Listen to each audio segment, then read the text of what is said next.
Good morning, everyone. It's July 29th. Brookland's fastest morning newscast begins right now with breaking news. Good morning. BFM is beginning right now with breaking news as we learn a third person has been indicted into the case having to do with classified documents found at former President Donald Trump's Florida Mar-a-Lago home.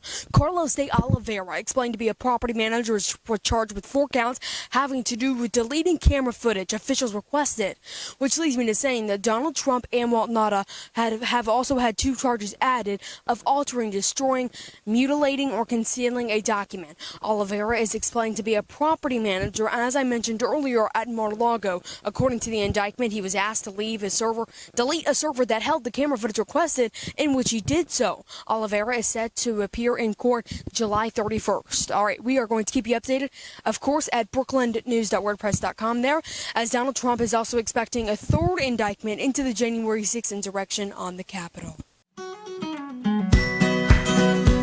Hot weather is in the forecast and is for a while. Temps rise to the high 90s. Today you can expect a high of 97, low of 76, partly cloudy skies, and maybe a slight breeze. Let's move on back to news. All right, we will move to other news. Traffic on Highway 49 and School Street is continuing to get worse as the city of Brookland keeps growing, especially during the school year.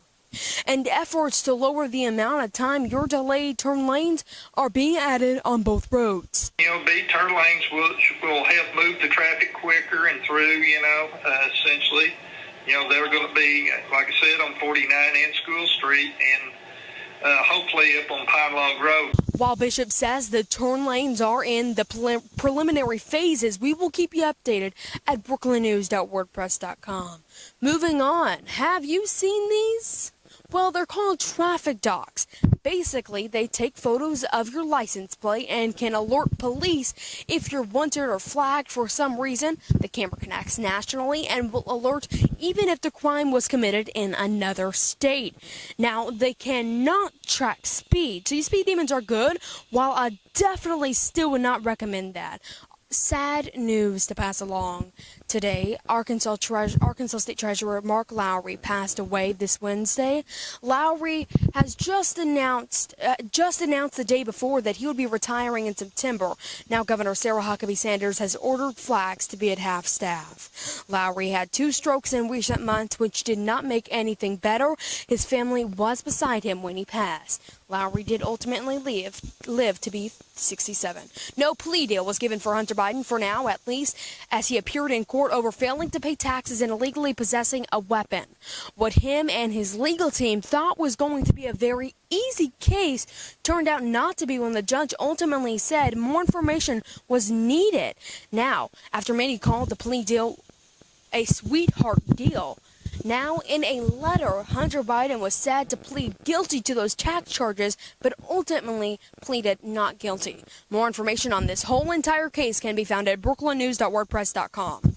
Today is the last day to go to the Recovery Room and Coffee House in Bistro to get the Lawrence Act on the ballot. Capes has held signing events each Saturday in July there in downtown Jonesboro. They must have all signatures turned in by the end of the month, which is just days away.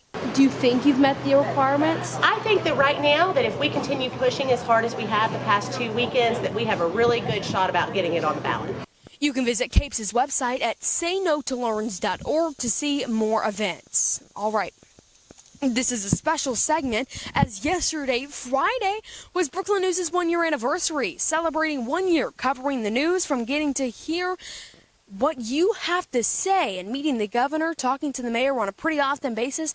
It's been a very great adventure, and I hope to see you another year. I have a full video on my YouTube channel of my favorite moments that I've had this year, favorite interviews. You can watch that on my YouTube channel right now. All right, that's all I have for you on this Saturday morning's version of BFMN.